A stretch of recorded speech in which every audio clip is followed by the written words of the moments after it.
Hi guys, India Pakistan match ஒரு வழியாக நம்ம வந்து இந்தியா வந்து கம்ஃபர்டபுளாக ஒரு வெற்றி 6 விக்கெட் வித்தியாசத்தில் வந்து ஒரு அபார வெற்றி.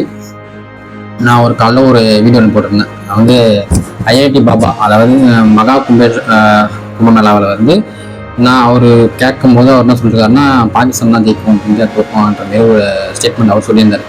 அவர் வந்து சாமியை நம்பி சொன்னார், நம்ம வந்து பிளேயர்ஸ் நம்பி சொன்னோம். ஆனால் முன்னாடி சொன்ன மாதிரி தான் பாகிஸ்தான் வந்து இந்தியா விளையாட தான் இருக்காங்க. ஏன்னா இந்தியா வந்து பேட்டிங்கும் சரி, பவுலிங்கும் சரி, ஃபீல்டிங்கும் சரி பெட்டர், பாகிஸ்தானோட பெட்ரு. பட் பும்ராவில் நம்ம ஒரு ட்ராப்பாக தான். பாகிஸ்தான் ஓகே, நியூசிலாந்துக்கு நம்ம அடுத்த மேட்ச் நியூசிலாந்து போகும்போது நமக்கு கொஞ்சம் பவுலிங் கொஞ்சம் ஸ்ட்ராங் ஆகணும். ஏன்னா அவங்க வந்து நல்ல நம்மளோட கொஞ்சம் மேலே இருக்கிறவங்க, ஓகேங்களா. நம்மளோட கொஞ்சம் பேட்டிங்கும் பவுலிங்கும் ஃபீல்டிங்கும் ஒரு படி மேலே தான். ஆனால் அதுக்கேற்ற நாமளும் போகணும். ஏன்னா நம்ம 2 மேட்சும் வந்து பங்களாதேஷ் பாகிஸ்தான் ரெண்டுமே வந்து நம்மளுக்கு ஈக்குவலான டீம் கிடையாது, நம்மளுக்கு கிடைக்கிற டீம் தான். நம்மளுக்கு ஈக்குவலான டீமுக்கு நம்ம போகும்போது நம்ம கொஞ்சம் பெட்டராக போகணும். அதான். ஆனால் அடுத்த மேட்ச் நம்ம டஃப்பாக இருக்கலாம். பட் நம்ம குரூப் ஸ்டேஜுக்கு போகும்போது நம்ம வந்து பெரிய டீம் முதல்ல இருக்கும். ஆஸ்திரேலியா, இங்கிலாந்து அதுக்கு நம்ம முதல்ல இருக்குன்னா அதுக்கேற்ற மாதிரி நம்ம ஒரு டீம் வந்து ஃபார்ம் பண்ணிக்கணும், ஓகேங்களா. முதல்ல பாகிஸ்தான் டாஸ் வின் பண்ணி நாங்கள் பேட்டிங் ஆடுறோம் அப்படின்னு சொன்னாங்க. பேட்டிங் ஆடி 50 ஓவர் வந்து 241 தான் அடித்தாங்க. அவங்களுக்கு வந்து பவுலிங் முக்கியம் தான், பட் இருந்தாலும் இன்னும் கொஞ்சம் நம்ம வந்து கொஞ்சம் டெவலப் பண்ணிக்கணும். ஏன்னா அந்தளவுக்கு நம்ம ஒன்றும் பவுலிங் போடலை. நல்ல பால்ஸ் வந்து நம்ம ஷம்மியும் ஆகட்டும், ஸ்டானா ஆகட்டும், ஷம்மி அந்த அளவுக்கு போடலை. அந்த அளவுக்கு போட்டிருந்தாலும் இந்த பிச்சு ஸ்லோ பிச்சுன்றதால வந்து எடுப்படாவலையா இல்லை அவருக்கு இந்த நேரம் இது இல்லையா அப்படின்னு கேட்டால் இந்தியா வந்து பேட்டிங் ஆடினாங்க. இந்தியா வந்து ரோஹித் சர்மா நல்ல ஒரு நாக்காட்டி இருந்தார். அஃப்ரிடி போட பால் வந்து எப்படி சொல்லுவது, ஒரு நல்ல ஏக்கர், நல்ல பாலுக்கு அவுட் ஆனார்.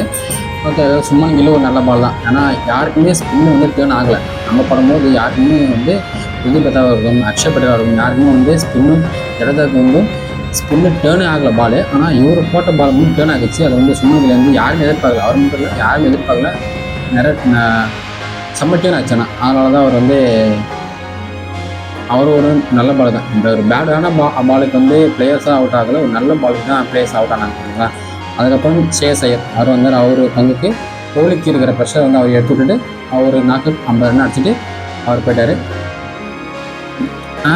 பாகிஸ்தான் வந்து ஃபீல்டிங் ஒழுங்காக பண்ணல. ஏன்னா 2 கேட்ச் விட்டுருந்தாங்க நினைக்கிறேன். ஒரு கையில் வந்து கேட்சு 2 கேட்ச் விட்டுட்டு ஷேஸ் ஐயரோட கேட்சை பாஞ்சு பிடிக்கிறான், ஓகேங்களா.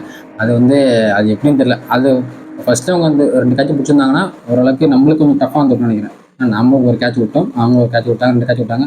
ஓகே, அது கொஞ்சம் சரியாக போச்சுன்ற மாரி தான் சரியாக போச்சு. விராட் கோலி தெரியும், அவர் பாகிஸ்தானான்றாலே அவருக்கு வந்து வெறி பிடிச்சிடும். அதுதான் நம்மளுக்கு எல்லாமே தெரியும். ஏன்னா வேர்ல்டு கப் ஆகட்டும் எதுவுமே சரி, நம்ம பாகிஸ்தான்னாலே வந்து கோலிக்கு வந்து ஒரு பேய் வந்துடும். அது நல்லா 100 இப்போ ஒரு ஃபார்முக்கு வரணும்னு பார்த்தோம்னா இப்போ நல்லா ஒரு ஃபார்முக்கு வந்து 100, ஓகேங்களா. ஆனால் லாஸ்ட்டில் தான் ஒரு 4 அடிச்சுட்டு அவர் 100 ஆக்குனாங்க. நடுவில் நம்ம ஹர்திக் பாண்டியா வந்து அதிரடி ஆரம்பிச்சிட்டார். வந்தோடனே ஒரு 4 வச்சிட்டாரு.